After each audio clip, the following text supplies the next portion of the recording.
U.S. is receiving dozens of UFO reports a month, Pentagon official says. X is charging new users $1 a year to use basic features. 3D printing organs, yes, 3D printing human organs could solve liver transplant shortage, a startup says. And the FCC kicks off a fight to restore net neutrality. This is Geek News Central. My name is Todd Cochran. I want to welcome you to episode 1699 of the Geek News Central podcast for Thursday, October 19th. This show is sponsored by GoDaddy.com and supported by listeners just like you.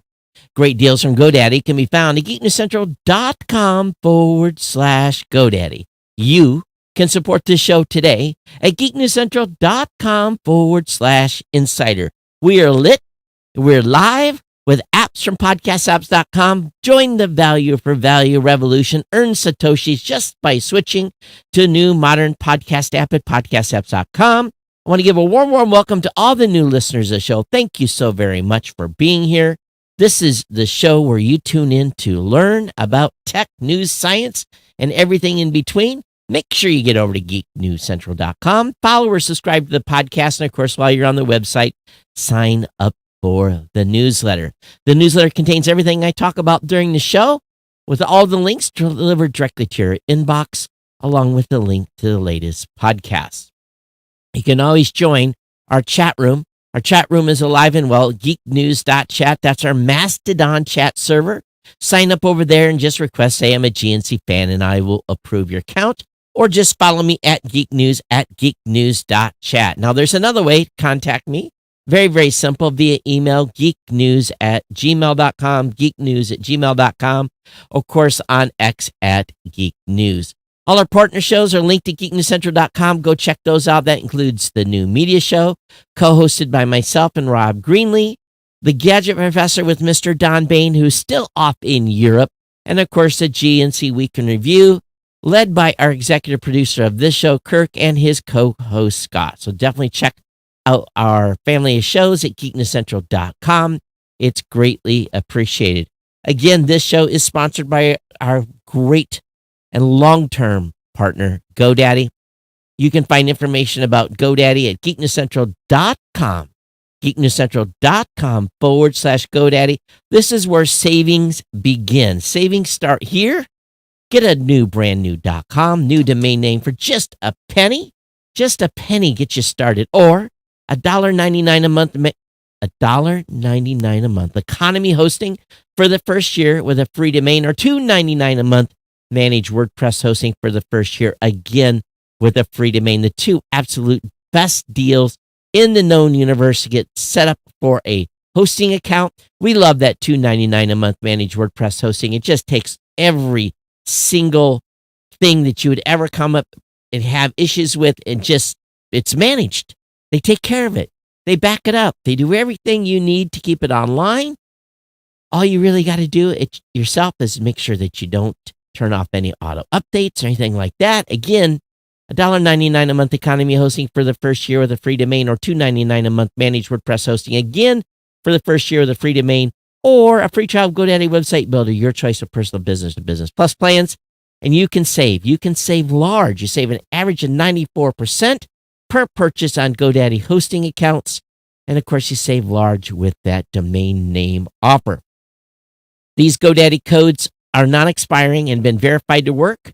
Definitely go over there and get them out. And you support my team, help us keep the lights on, insurance paid, electric paid, which electric for some reason this month was woo.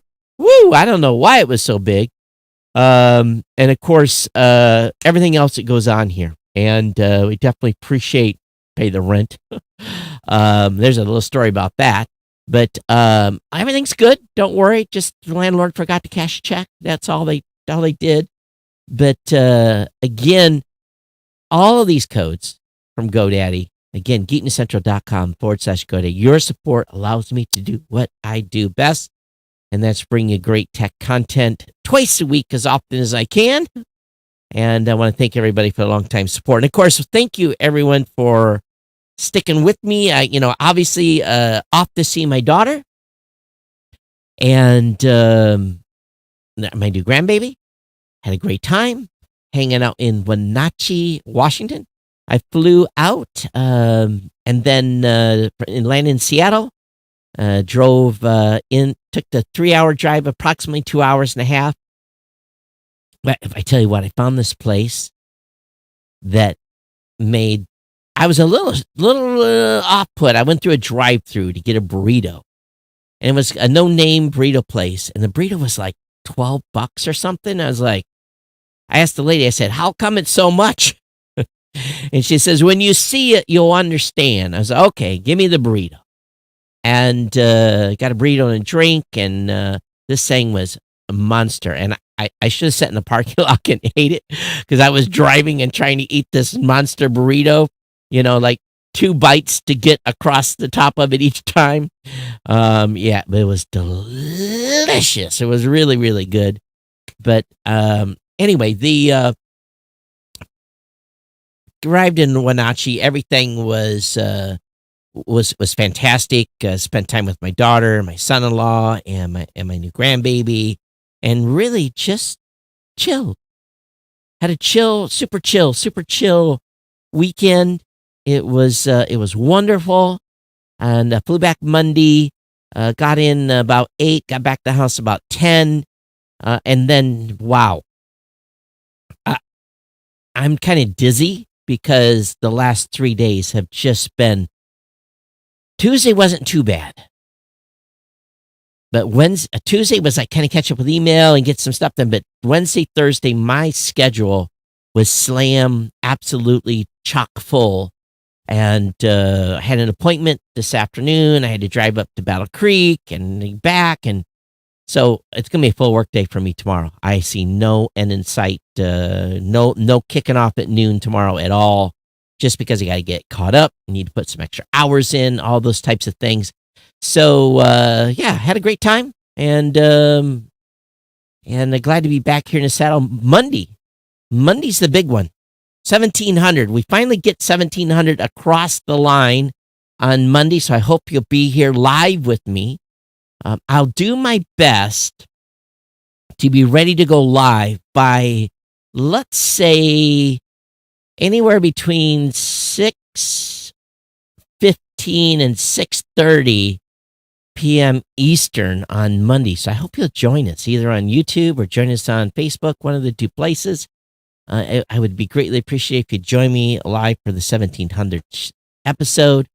And we'll do a little bit of memory lane stuff, not too much. Spend a little extra time on that. But anyway, next one, finally get it across the line. But boy, oh boy, Kirk hit a home run today. And one thing I had to mention, what is up before I get into the stack? What's up with the price of gas in Washington State? I think I paid $5.49. I got home, it was $3.29. Is that like it's a West Coast thing, right? It's crazy.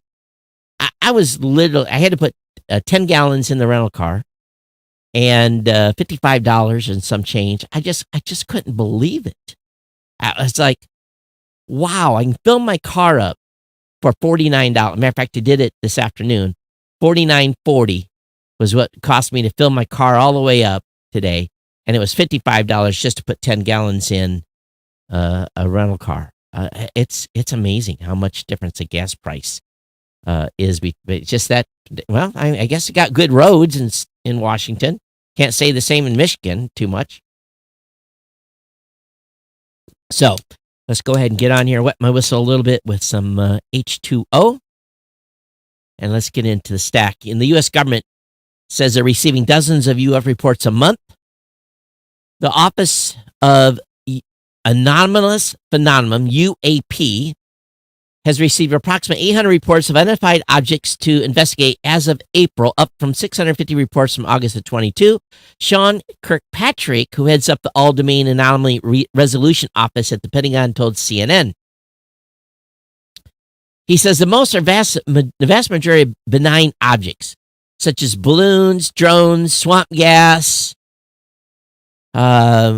apparitions, ghosts, but some may be the result of America's adversaries trying to spy on the U.S. There's some indicators that are concerning that may be attributed to foreign activity, and we're investigating those very hard. A portion of the increase in reports comes from the FAA. Now, I'm going to share something with you. I waited about 2 weeks ago. I got a flash message text to come join someone for dinner. And I never get asked, and, basically come to dinner at this location. Now, it was like kind of one of those messages, right? I won't say where. And I rolled in and met up with the group. There was 3 people, and an interesting gentleman was at the table who purportedly works for, I guess, maybe I shouldn't say. It is a government agency. And, I did my time, with my federal work. I did my time. I know the keywords on what to say and ask. And while that individual did not work in the same line of type of stuff I did, he didn't, to me, pass all the check marks. So my skepticism factors up just a little bit based upon what we talked about, because we talked about UFOs. And according to this individual, all this stuff that's being reported is ours. And I know what I saw before, twice, once as a teenager and once as an adult in an active combat mission. I know what I saw. I know what others saw that were with me. And you can't convince me otherwise. What I saw was of natural origin. In other words, from Earth. Because what I saw when I was 13 or so was of such things. When I joined the military when I was 18, there was just no way. No way that this could exist at that time, nor do I think what I saw when I was 13 could even exist today. And I was made to be, and again, interesting, conversation kind of from, and there was not a lot of alcohol being drank. I would just say that. But there were some claims made that caused my eyebrows to rise. Specific G's, specifically the amount of G's someone can pull from one direction to the other in a airborne object. And for those of you that, if you're thinking about physics and about the human body, if you are traveling at a very high rate of speed, let's just use a number. Let's say 5,000 miles per hour. All right, that's a number, right? And you come to a near dead stop within, several seconds. The G-forces on one's body naturally would call that, there'd be nothing left. That body you would be dead. There might be some skeleton left strapped into whatever you're in, but I don't think you would be alive with those G's being pulled.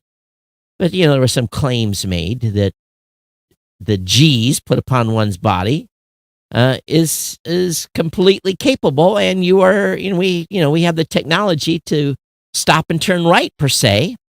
And again, the story I was told was led with quite some, how should we say it?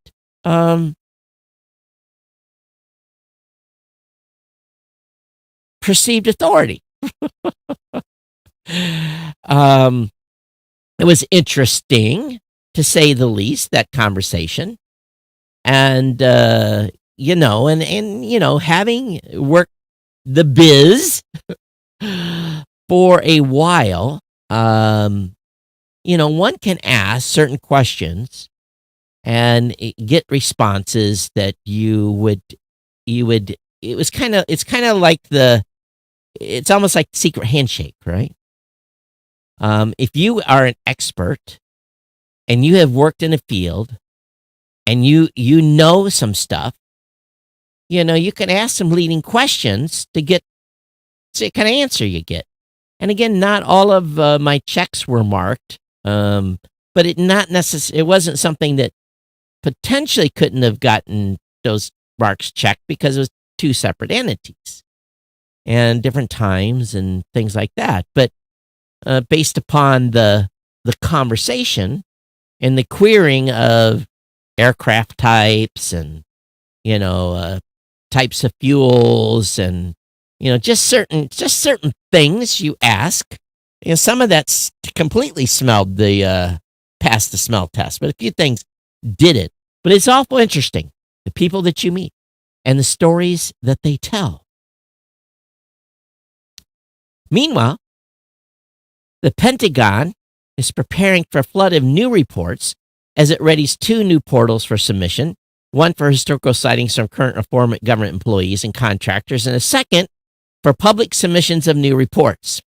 Well, current or former government employees, there's been no way for me to completely tell the full story of what I saw and many others saw more than 20 years ago on a combat mission over Afghanistan. But maybe at some point there will be. And all I can say is the orb. And maybe at some point in the future will be able to be reported for those of you who've been part of the audience for any given period of time.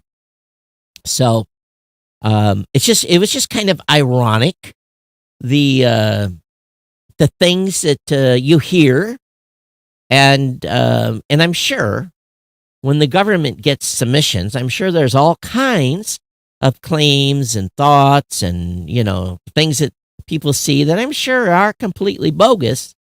But when you have someone tell you that it's all ours, one will make you go, And if it is, if this technology and what some people have seen, some of the phenomena, is actually ours, let's say it's true.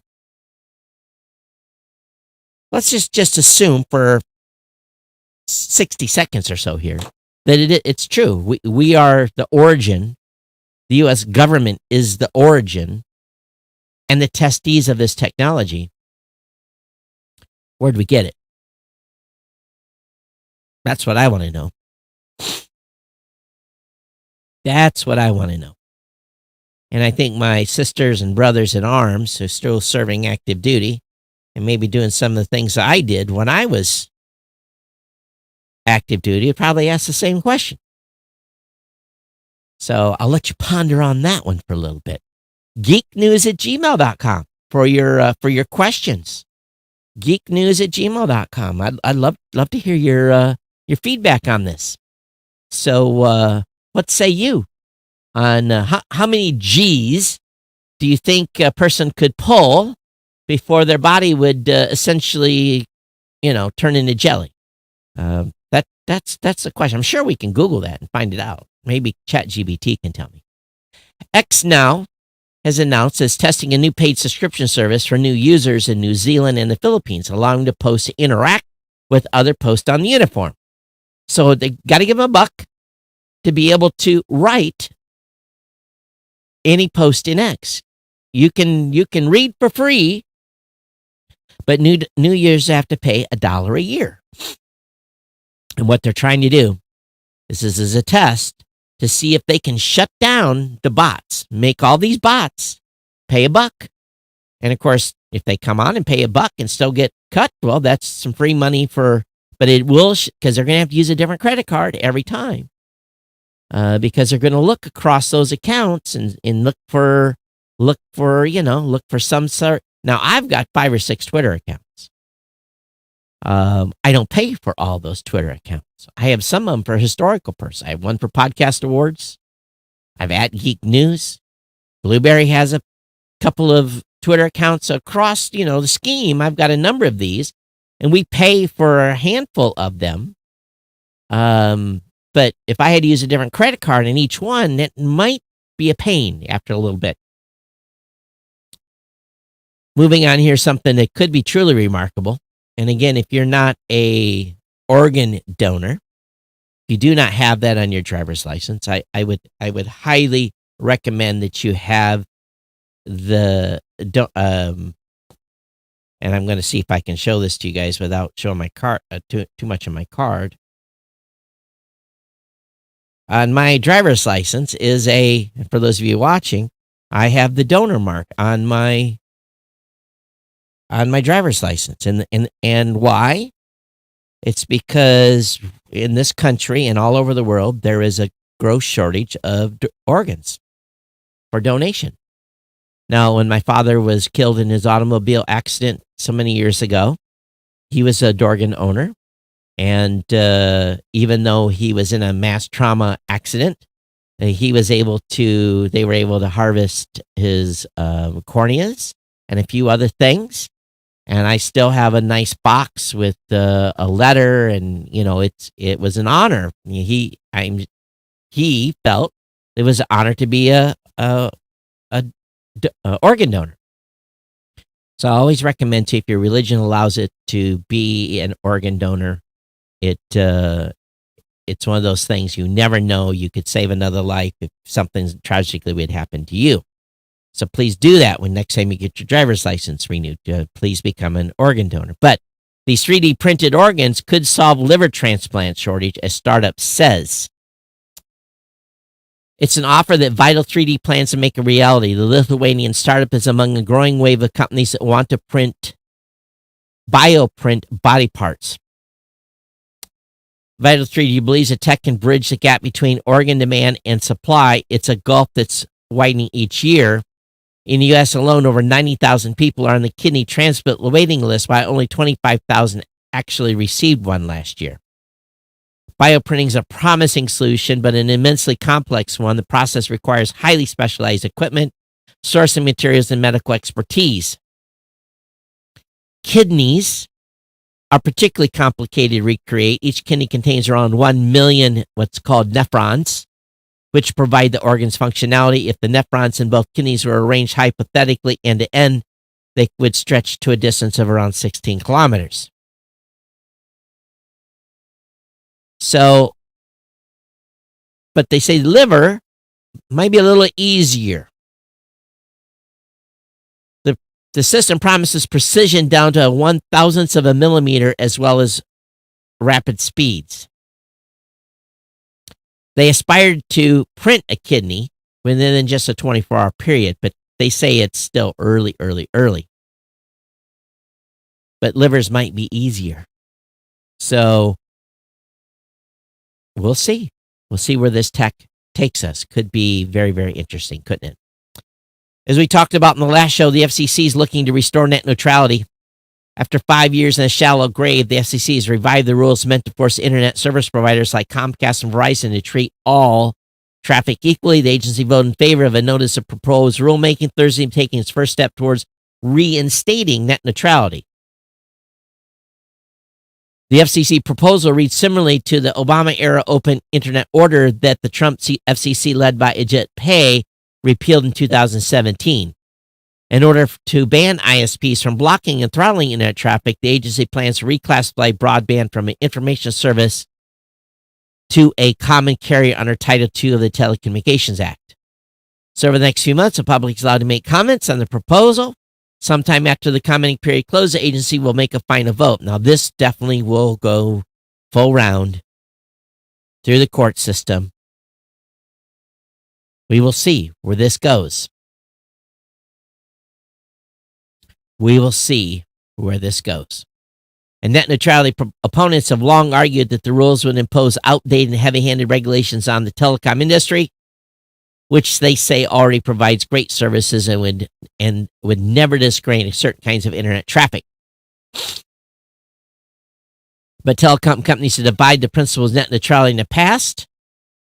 For example, Comcast made BitTorrent barely usable in 2007, and Verizon throttled a fire department data during a California wildfire as recently as 2018. So we will see where this next round leads.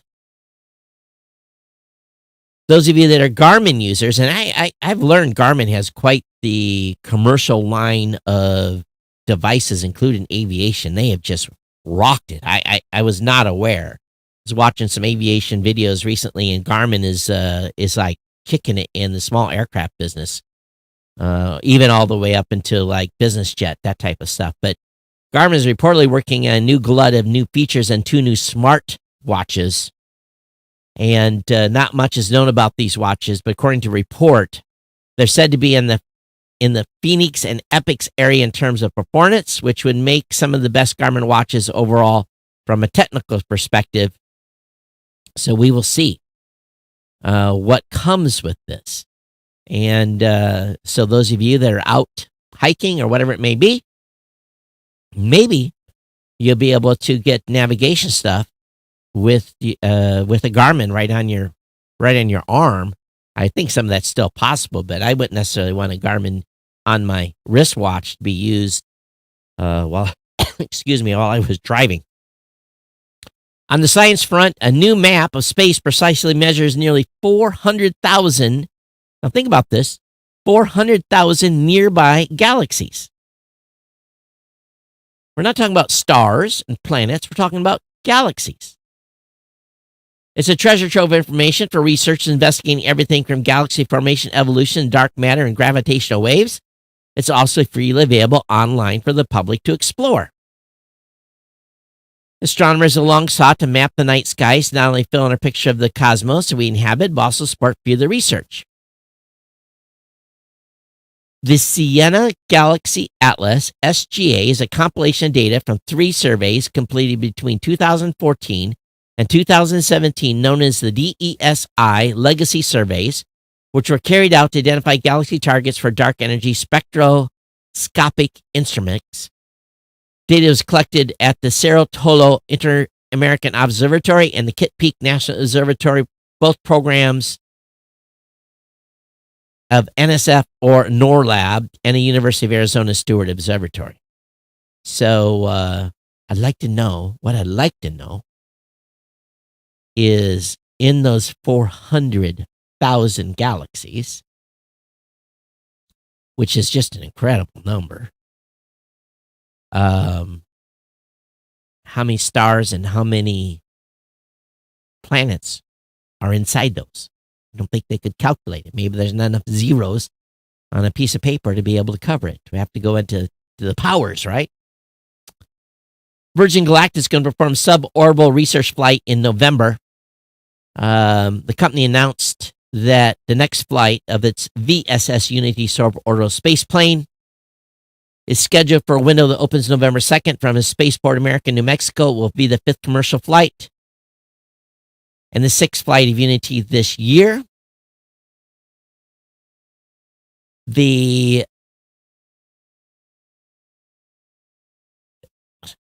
individual, I'm trying to get the information here on who's going to be. Oh, so an associate vice president, Southwest Research Institute, Space Science Division, will evaluate a harness used for collecting biomedical data, as well as a mock-up of an astronomical camera planned for future suborbital flight. Girardi, representing the International Institute of Astronomical Scientists, a research education organization, will test a biomonitoring device and collect other biomedical data while also conducting a fluid dynamics experiment. So this will be interesting.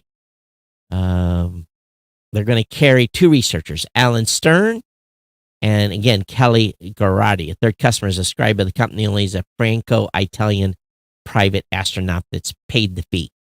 So we'll see what Virgin Galactic does. Are you use Discord? The only thing I really use, GNC has a Discord channel that has been around for years. No one's ever really used it. But Discord is going to give out warnings instead of permanent bans. Discord is overhauling the way it moderates its platform. I also use it for Midjourney. But, by the way, backing up, the new DALL-E 3 implemented in ChatGPT. Look at my new media show, YouTube, and new media show album art it created from the last episode. Dynamite. I have a brand new process now. It was dynamite. But anyway, more on that later. Discord is overhauling the way it moderates its platform with a focus on teen safety. And the new Discord warning system is totally revamped to be far more transparent, educating Discord users how they've broken the rules and restricting parts of the service rather than permanently banning them. The new system gives users more room to learn from their mistake. Discord Senior Director Policy in the briefing, we're moving away from the permanent bans to 1-year temporary bans for many violations, except for violations that are extremely harmful. So, interesting. Kind of a strike system, but you're still going to earn a 1-year ban. Elon Musk talks Tesla. He said, we dug our own grave with the Cybertruck. Whoa, that's a big word. The Tesla CEO wanted to temper expectations during the Q3 earnings call. Basically, they're not going to be able to produce as many as they want. And they're definitely going to be doing unibodies except instead of exoskeletons. So we will see. We'll see here. They've got stamped unibodies for the Cybertruck, waiting to be clad in their unpainted stainless steel body panels. They've had other teething problems, and Elon Musk wants tighter specs on everything. He put out a memo. Says, I want all of our designs to be built to sub-10 micron accuracy. Well, if that truck rides as rough as that Tesla I rented does, I want no part of it. An ex-Navy IT manager has gotten 5 years in the slammer for 2018 database heist. A former chief petty officer, shame on him, disgracing the chief brotherhood. Marcus Hopper accessed a database containing millions of records and, of course, of 5 months sold details of more than 9,000 people online. Prosecutors said the total sum generated by him and his wife in the case reached the equivalent of $160,000 in Bitcoin. The data sold online was then used by criminals. In one case, data was purchased, used to create a fake driver's license, was then used in an attempt to withdraw money from a bank. His sentence was far less severe than the maximum he faced, 20 years in prison, a fine of $250,000. How long did he get in the slammer here? Does it say? Oh, yeah, he got 5 years. Sorry. Shame on him bringing discredit upon the United States Navy and the federal government. Intel is pushing developers to make AI-enabled PC apps. The company wants more AI tools for its Core Ultra chips. So what good are AI-powered processors without apps that take full advantage of them? That seems to be the question Intel has been asking itself lately. The company announced a new initiative, the AI PC Acceleration Program, which is meant to help developers create new AI-powered features, take advantage of the Intel's upcoming Core Ultra mobile chip. The AI PC Acceleration Program, which so far includes more than 100 software vendors and over 300 AI-powered features. These aren't just no-name developers either. Current participants include Audacity, Adobe, Blackmagic, WebEx, and Zoom. As part of the program, Intel connects developers with AI toolkits like OpenVINO, design resources, marketing help.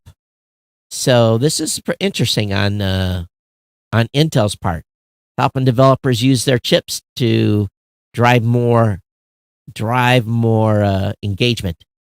OpenAI has engaged in a share sale, talks at $86 billion evaluation.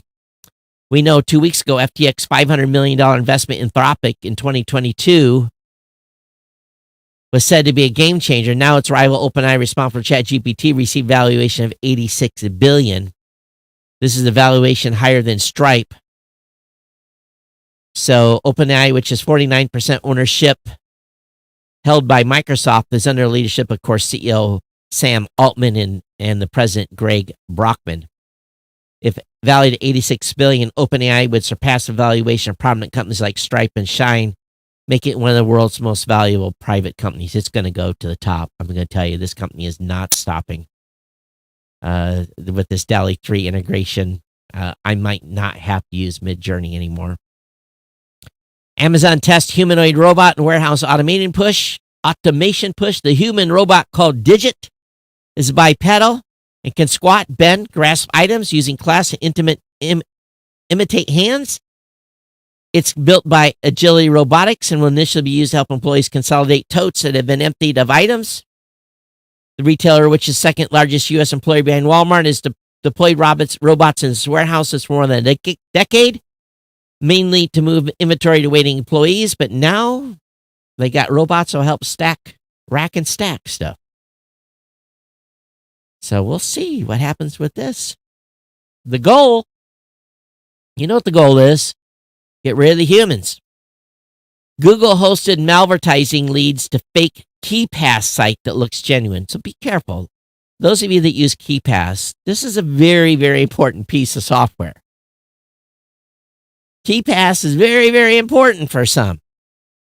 And your passwords for KeyPass are just as important. The last thing you want to do is re-download KeyPass from a malware site. But Google's been caught hosting a malicious ad so convincing there's a decent chance it's managed to trick some of the more security-savvy users who encountered it. And it basically, what they were able to do, this really blows me away. It's a lookalike domain.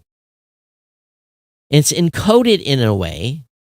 The website is actually xn-ee-pass-vbb.info. And it can look like in a browser, like it says KeyPass. Puny code enhanced malware scams have been around for a long time. And there's no surefire to detect either malicious Google ads or puny code encoded URLs. Don't ever go to a site like this without manually typing it in, okay? Because it's using Unicode, which the computer interprets and then puts up looks like actual English. So be careful out there, okay? NASA employees have won a top federal award for asteroid deflection mission. NASA's Brian Key and Scott Bellamy accepted the Samuel J. Hyman Service to America Medal on behalf of the mission team for the first planetary defense test during a ceremony at the JFK Center for Performing Arts in Washington on October 17th. I haven't been to JFK Center for Performing Arts for many, many years. I've been there one time. It's quite the building.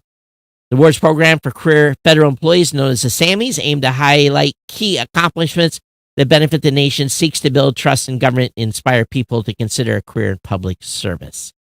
So it's all about DART. The team that did DART won this award. So congratulations to them. Meanwhile, Amazon is starting to test a new drone, and those of you that are on the live stream today or watching the video, all I can say is, and for those of you that go to the show notes later, I just go over there and look at their new drone and tell me when you first see it, what does it remind you of? And I'm not going to give you a hint, but tell me the first thing that comes to your mind when you see it, and then drop me an email, and we'll see if we're all on the same page. I'm not going to go into this too much. Talks about this updated drone. It's just another version, but it makes you go, huh. A report claims Apple may launch a foldable iPad in 2024, but doubts remain. And according to the news outlet DigiTimes, which cites supply chain sources who believe that Apple is working with suppliers to develop a foldable iPad, and small-scale production could begin as early as next year. Would you like a foldable iPad? My iPad fits right in my computer bag just fine. I don't need a foldable iPad. Amazon, Expedia, and Trustpilot unite to fight fake reviews. The group, which also includes workplace reviews site Glassdoor, it follows concern that chatbot-like AI systems are being used to write bogus online reviews for profit. A recent government report found that bogus reviews products alone could cost consumers UK customers around £312 million a year. The government plans to use the new Digital Markets Competition and Consumer Bill currently going through Parliament to combat these fake reviews. So we will see what happens with these three groups, what they're able to accomplish. The U.S. government will let you use facial recognition to access services online. Let me read that again. The U.S. government will let you use facial recognition to access services online. But don't worry, your data is safe. The U.S. General Services Administration announced expansion for its login.gov platform that could employ biometric scanning for the first time. Oh, what could go wrong? My. They make it very hard to get into that website. I have to log into it to get to a lot of stuff. Biometric for my phone is one thing. Biometric to unlock government data? Are you kidding me? New York sues crypto firms for losing over $1 billion. New York Attorney General Letitia James is suing 3 cryptocurrency companies, Gemini, Genesis, and Digital Currency, over claims of misled investors leading to loss of over $1 billion in a lawsuit filed on Thursday. James says their alleged fraudulent schemes affected over 230,000 investors. A far-right Twitter troll was sentenced to 7 months in prison for his 2016 election tweets. It's not illegal to lie on Twitter, but apparently Douglas Mackey's tweets about voting by text went too far for a Brooklyn jury. So what he really did is he is putting a lot of memes up on his website or on Twitter to his 58,000 followers. But what he got himself in trouble was, a week before the election, this is 2016, so we're going back a while. A week before the election, Mackey and others began encouraging supporters of Hillary Clinton to skip the voting lines and vote by text message, which we know, and just so we're clear, this you cannot do. Voting by text is not a thing in the United States. They also posted photos made to look like they were paid for by the Clinton campaign, of people holding signs with the same message and phone number. He was basically charged with suppressing a voter turnout. And he's going to the clinker for 7 months for his activities. The European Union gives Meta and TikTok formal Hamas disinformation deadline. TikTok and Meta have been told that they need to get this under control. Both firms have a week to respond under its new tech rules. The EU can open a formal investigation if it's unsatisfied with the response. The EU is concerned about the possible spread of terrorist and violent content and hate speech after Hamas. What about TikTok? Have they checked in on TikTok? Because I saw some stuff on TikTok that was definitely fake. They used the latest commands a week after it contacted X. X at the time and removed hundreds of Hamas-affiliated accounts. Social media firms seeing a huge surge in disinformation. I agree. They didn't do this second round of TikTok, which is curious. So we'll see where this goes. This will be in the news again. Oh. How many of you have went to 23andMe and have submitted your DNA? Another database belonging to genetic testing website 23andMe has allegedly been published on a darknet forum. An individual, going by the alias of Gom, published a database on beach forums containing sensitive information on 4 million users. TechCrunch investigations confirmed that at least some of the data matched known and public information. Roughly 2 weeks ago, Goldman announced stealing sensitive user data in 23andMe, claiming to have done so by means of credential surfing. In a credential stuffing, a hacker would take a list of previously stolen usernames and passwords. With the help of automation, stuff the service with login attempts until one of them sticks.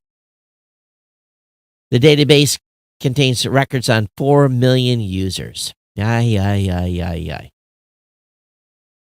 So I've told people, not a good idea to be submitting your DNA to these groups. Now they know more than even you probably want out there.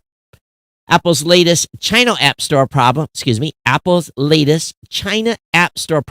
a warning for us all. Well, apparently Apple had to fire some people.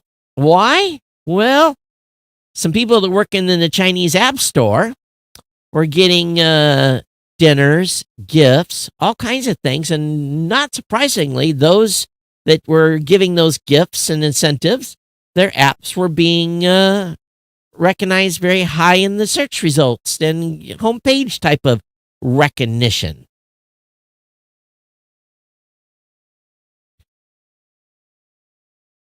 What matters is that App Store employees were compromised to provide business benefit to certain apps. Now, Apple took action. We don't know how long these events were going on, but this matter exposes a very big threat. Not only does Apple hold the keys to anything, but basically the people behind the people can make winners and losers. Now, Apple obviously did a reaction here and did what they were supposed to do, but what about other stores? We know app stores are going to proliferate soon. The EU will force Apple to support third-party stores.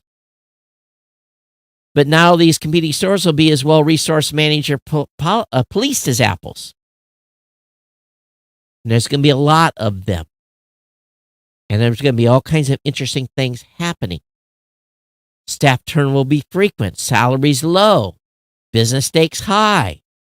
This is a perfect opportunity for anyone, a business, a nation state, organized criminal, to pay to play. So what do you need to do about this? What do you need to be concerned about? You need not to just be installing apps willy-nilly. You need to check the source, make sure you know who makes them, make sure their validity. Be careful in what you add to your phone. Very, very simple. North Korea's got its hands on AI, not surprising. And of course, what are they going to use it for? They're testing its ability to commit cyber warfare. Now, this is going to be bad.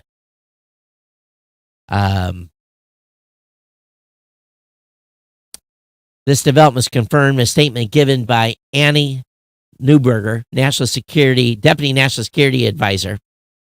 We have observed North Korea and other nation states and criminal actors try to use AI models to accelerate the creation of malicious software and identify systems to exploit. AI such as ChatGPT and AI writer software can be used to drastically increase the speed of mundane processes, but when you're going out and using services like Revit and others that can write code, it's going to be the wild, wild west here, ladies and gentlemen. And more happy news. The NASA Mars drone just set another flight record. NASA's Ingenuity helicopter has just flown faster than ever over the surface of Mars. It reached a speed of 10 meters per second or 22.4 miles per hour during its 60-second flight. It's yet another achievement for NASA's team at JPL. So again, this is its 60-second flight. And that little 4-pound, 19-inch tall helicopter has done some pretty incredible things. So, does it say how far it's actually flown? Nope. But lasted a lot longer than they thought it would. India also plans to land astronauts on the moon in 2040. So that's not that far away in space years. NASA has celebrated 40 years of Discovery, the longest-serving space shuttle. Never wanting to ignore a bit of history, NASA this week marked the 40th anniversary of Space Shuttle Discovery's public debut rollout at Palmdale Manufacturing Plant on October 16, 1983. And Discovery had been under construction by Rockwell International since 1979, and its main flight took place in 1984. If you think about that, seems like such a long time ago. Netflix is raising prices again. Starting today, the companies confirm the new price hike is hitting Netflix Basic and Premium tiers. Each option is now $2 more expensive than it used to be, $11.99 for Basic and $22.99 for Premium. The price of Netflix's cheapest option, which includes ads, will remain at $6.99. The standard tier will stay at $15.49. So $2 more out of our pockets each month by good old Netflix. All right, ladies and gentlemen, that's going to bring me into today's show. $16.99 is just about in the can. Don't forget, we want you to participate in the Value for Value program. And let me just go back here for just a second, because I think we had some sats come in. I had a bunch of sats come in for Geek News Central. And Weather Brian, 2 days ago, 100 sats. Thank you so much. What else? Everything else is New Media Show. And Weather _ Brian, you seem to want to be sending boost. Let me look at the streams. We did get 50 sats from Schwartz today for 2 hours ago. Also, we've had sats come. Wow, that's really incredible. We've had some good sats come in from pod fans. Awesome. Some of these are New Media Show. Some of these are Geek News Central. So don't forget, you can use one of the newfangled podcast apps to stream sats, 20, 100, whatever sats per minute you want to do. I set mine at 100. I stream all Value for Value shows at 100 sats a minute. What that really means is I'm giving at about every 10 minutes, I'm giving 25 cents. So 1,000 sats is 25 cents. So we definitely appreciate when people send, it's the thought that counts. The boost count. We thank everyone when they send those boosts. And it's been my pleasure today to bring you the show. Exciting to be back in the seat. Exciting to be back with you Monday for 1700. To finally get this one over the edge. We're 10 days post my 19th anniversary in podcasting. Obviously, we haven't been able to keep up and do 100 shows a year. But it's kind of interesting how they've almost aligned this year pretty close, even though they're 200 behind. But don't forget, geeknews@gmail.com. Don't forget about my sponsor, GoDaddy, geeknewscentral.com/GoDaddy. We're in the middle of the month. It's crunch time. If you haven't picked up a GoDaddy product service, please do so. And I hope you join me. I hope you join me on Monday for episode 1700. Again, we'll try to get started between 6:15, 6:30, somewhere around there. If you have one of those modern podcast apps, you'll get the bat signal. It'll announce when we're live, so don't worry, you won't miss that. I want to thank Live Podcast Media for saying hello on YouTube and on Facebook. Nita, thanks for saying hi. Yes, I had a briefing with YouTube today on podcast on YouTube. I don't want you to be listening to. Never mind. Just use one of those new modern podcast apps at podcastapps.com. We need to move the podcasting space forward. What they had to tell me today was not good news. Not good for podcasters at all over at YouTube. Very, very bad news. And I will not be supporting or encouraging people to submit their RSS feed to YouTube. They want to do stuff live like we do and have a channel. That's great. But it completely upsets the ecosystem, and I'm not jumping over my tail to make YouTube happy on RSS because they're not helping us at all. It's completely bastardized. That's basically all I can say. All right, it's been my pleasure to bring you the podcast tonight. We'll see you back here Monday. Everyone, take care, be safe, stay out of trouble, take care, bye bye.